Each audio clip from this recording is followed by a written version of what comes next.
is back in India, and the chosen smartphone to make this comeback is the Honor 90 as in 90 and not 90. Anyway, going by the word on the street, Honor might position the smartphone as an upper mid-range offering in India, and its pricing can be around 30 to 35,000 rupees.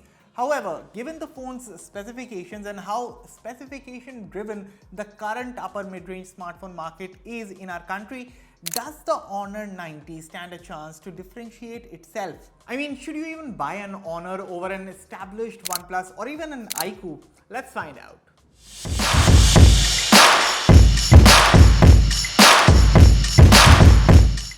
Hello everyone, I'm here for Fiiber, and this is my review of the Honor 90. Now, of course, before I tell you all the good and bad about this smartphone, consider hitting that red subscribe button if you love watching detailed tech videos, and also turn on the bell so that you don't miss any of our latest updates. With that said, let's get started. Now, design and display are two of the main key factors where Honor has definitely nailed it. So let's start with the design. Now, the Honor 90 is a slab phone, but what really sets it apart from its competitors is the fact that how ergonomic this phone is. Now, attention to detail is key, and let me break down all the key points that make the Honor 90 a design champion. So despite having a large 6.7-inch canvas, the Honor 90 sports very slim bezels, which means the company has fitted a large display in a relatively compact body than its competitors. A body that is light, a body that is curved on both sides at the rear. In fact, at the front, the display is quad curved, and as a result, I never really felt the rough edges while handling it. I mean, wherever my finger landed, like around the corners, the Honor 90 was smooth to the touch, so no problems whatsoever. And to top it all, the Honor 90 is not as wide as, say, a Nord 3 or an iQOO Neo 7 Pro, which is why, despite having this large display, the Honor 90 is an extremely comfortable phone to operate in day-to-day use. Other than this, yes, the company has used a plastic rear, but it never really felt plastic. In fact, honestly, to me, it felt like matte glass. It is textured, it is grippy, and also I love this green color, which looks absolutely amazing. So guys, here's an update. So as I just said that this is plastic back and not a glass back. Well, I've just received word from Honor's team, and we are still like 4 days away from the launch of the Honor 90. And at the time of recording this video right now, so I've received word that this is indeed a glass back and not a plastic back. It was a mistake on the part of Honor, but now they have clarified the bit. So in the later parts of the video, wherever I mentioned the bit that this is plastic, well, this is not plastic, this is a glass back on the Honor 90. And now truly we can actually say that the team has actually nailed the design of the Honor 90. It feels premium, and yeah, this is why I felt like this never felt like plastic. Glass back it is. Moving on, the buttons are clicky, the fingerprint reader is fast and accurate. There's only a single speaker on this phone, which is a bummer, and also there is no official IP rating on the smartphone. But you know, overall, I think in terms of design and build, Honor has definitely nailed it, and this is one big phone that never really gave me the feels that I'm using a big phone. So good job, Honor.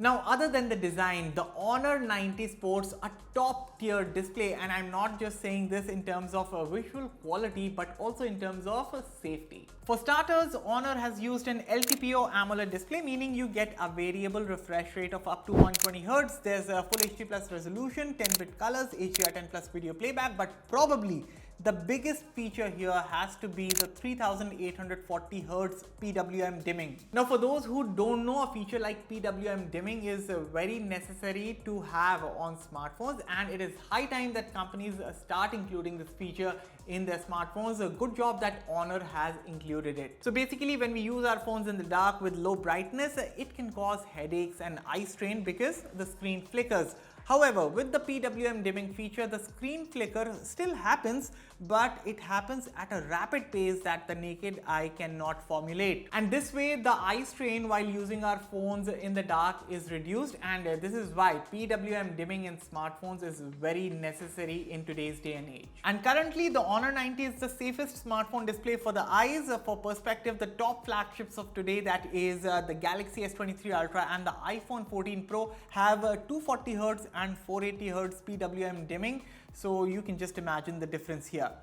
But otherwise also it is a top tier display. In our Fiiber display test with the screen color profile set to vivid, I loved how neutral the saturation levels are on this display. I mean, colors look just the right amount of vibrant in my opinion, which is good. However, as I earlier mentioned, there's only a single bottom firing speaker which gets decently loud. It is also not very crisp like how single speakers are. In fact, it is a decent single bottom firing speaker. In fact, if this phone does end up costing around 30 to 35,000 rupees, then I was really expecting to see dual speakers on the Honor 90. Anyway, for now, listen to this audio.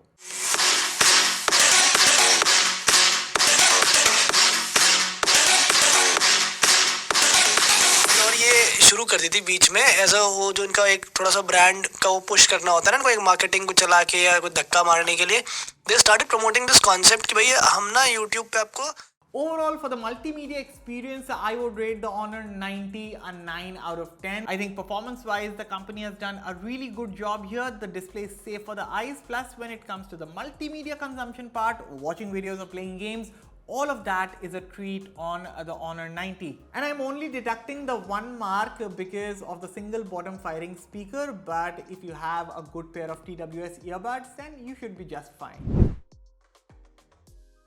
The Honor 90 is powered by the Snapdragon 7 Gen 1 processor. It comes with up to 12 GB RAM options and my unit here has a 256 GB storage.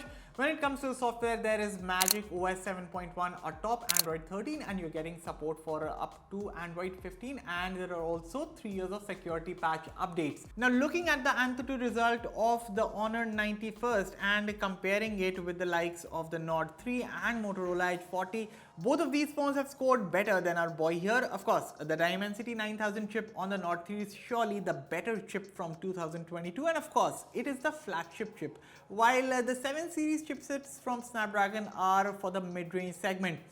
However, in Geekbench 6, all 3 smartphones scored pretty much in line with each other, showing that while the Honor 90 score is pretty decent for the Snapdragon 7 Gen 1 chip, the Dimensity 9000 chip inside the Nord 3 has surely underperformed in benchmarks. That said, in real-world scenarios, the Honor 90 performs pretty much in line with the rest of its peers. However, the thermal management here could definitely have been better. So when it comes to using the phone for general tasks such as browsing the web or using social media or doing video calls, the Honor 90 is pretty apt at it and runs cool for the most part. But whenever I played more than 3 to 4 rounds of Call of Duty at a stretch, the area near the camera module did get quite warm. Now the performance does not throttle all that much because of this, but stutters and lags do get quite prominent in the long run. Similarly, while using the camera also for prolonged times, again this top area it gets warm, and this is why I keep on saying that the thermal management here on the Honor 90 could have been better. Other than this, when it comes to the software bit, after having used so many Android skins over the past couple of years,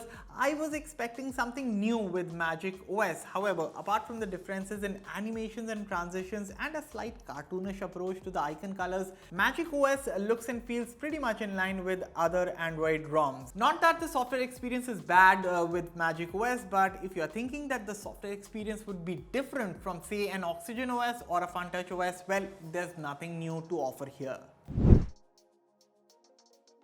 As for battery life, the 5000 mAh battery easily lasts a day with moderate to heavy usage. As for the charging speeds, Honor India says that 66 watt is supported here, which is the same as the European market.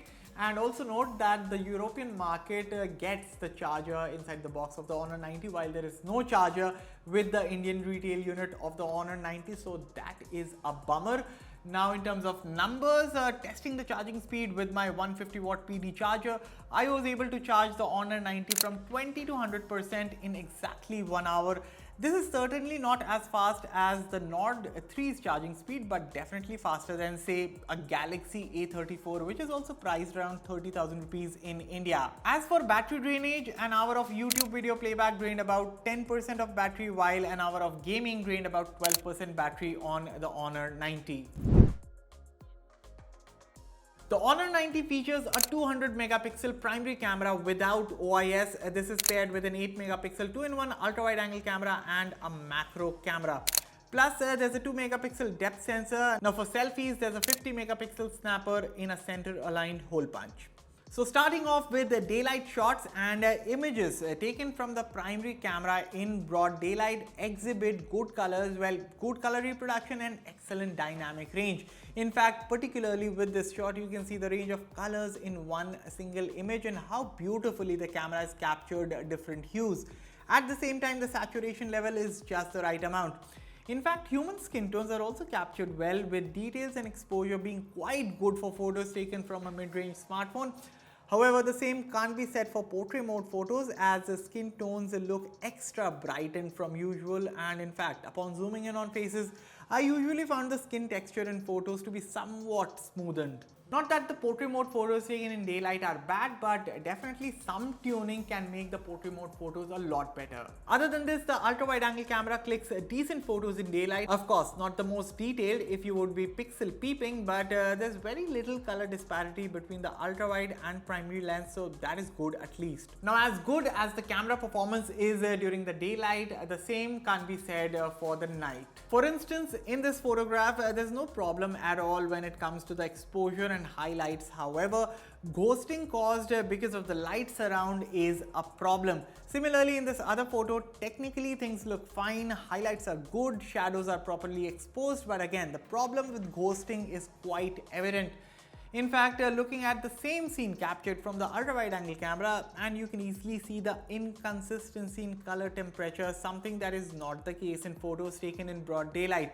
And inconsistency does not stop here. As you can see in this particular portrait mode shot, the skin tone looks like this, and cut to the subject is still standing at the same spot, and when we click the next photo, it turned out like this. And details also are not all that great in night photos, especially when it comes to capturing human subjects.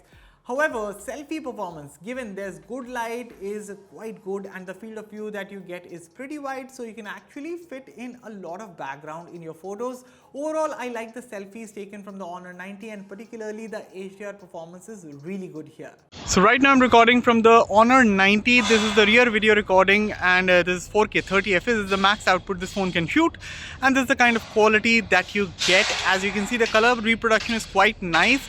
Right now some construction work is going on right there, so you can also get a good idea about the audio. How does my audio sound? You can let me know in the comments. Pans are smooth, stabilization is quite good. The phone also does a very good job dealing with highlights and shadows. As you can see in those areas, the shadows are well exposed. And overall, what do you think about the quality? You can let me know in the comments. Next up is the selfie video. So this right here is the 4K 30fps video shot from the front camera of the Honor 90. As you can see, this is the kind of quality that you get. Of course, a 60fps video option both on the rear and the front would have been better, of course, for a smoother output.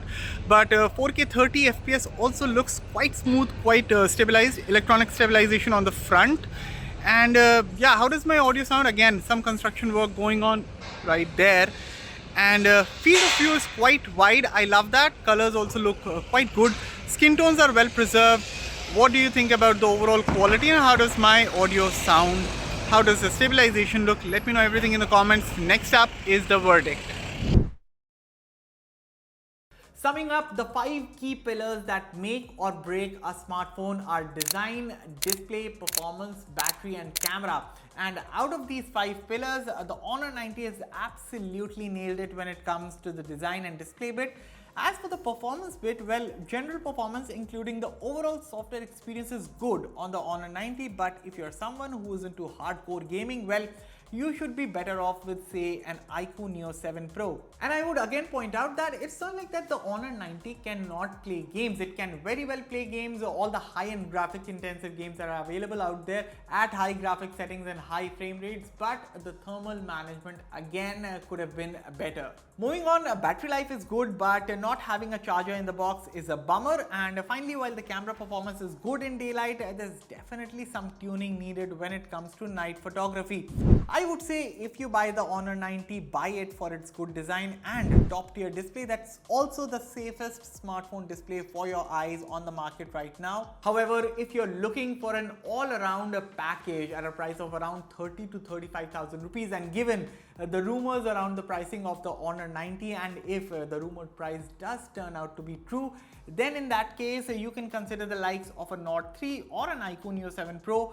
These are phones that not only offer better all-round camera performance but also come with fast chargers in the box. Either way, that's been it for my review of the Honor 90. It's been a decent comeback, the design looks good, and this is the safest display that you can get on the market right now. Fiiber rates the Honor 90 as 7.5 on 10. Rest, you guys let me know your thoughts about this smartphone in the comments below. And as always, for all the latest in tech, stay tuned to Fiiber. I'll catch you all in the next one. Thank you for watching.